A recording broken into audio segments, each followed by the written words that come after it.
4 years లో 5 flops పడినాయి. Even though movies మంచిగా చేసిన అండ్ మంచి స్టోరీ పిక్ చేసుకున్నా కూడా ఫ్లాప్స్ అయితే పడినాయి. జానీ ఒక స్టూడెంట్ కదా, ఎలా ఉంటాడు ఏంటి అనేది అది ఫ్లాప్ అయింది ఆ టైంలో. అండ్ గుడుంబ శంకర్ ఒక సొసైటీలో ఒక పర్సన్ గురించి ఒక మాస్ టైప్ లో ఉంటది అనమాట. దానిలో కూడా స్టోరీ బాగుంటది అండ్ దానిలో కామెడీ కూడా బాగుంటది, చాలా ఉంటాయి. అండ్ దానిలో సాంగ్స్ కూడా చాలా బాగుంటాయి. అది ఫ్లాప్ అయింది.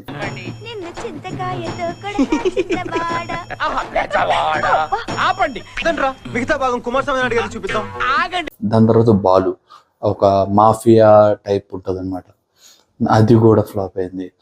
దాని తర్వాత బంగారం ఈజ్ లైక్ ఒక ఎమోషనల్ డ్రామా మూవీ, ఎమోషనల్ గా ఉంటది, అది ఫ్లాప్ అయింది. దాని తర్వాత అన్న చెల్లెళ్ళకి సంబంధించిన ఒక మూవీ, అది కూడా బాగా ఆడింది కానీ నాట్ లైక్ అందరికి నచ్చిన మూవీ మాత్రం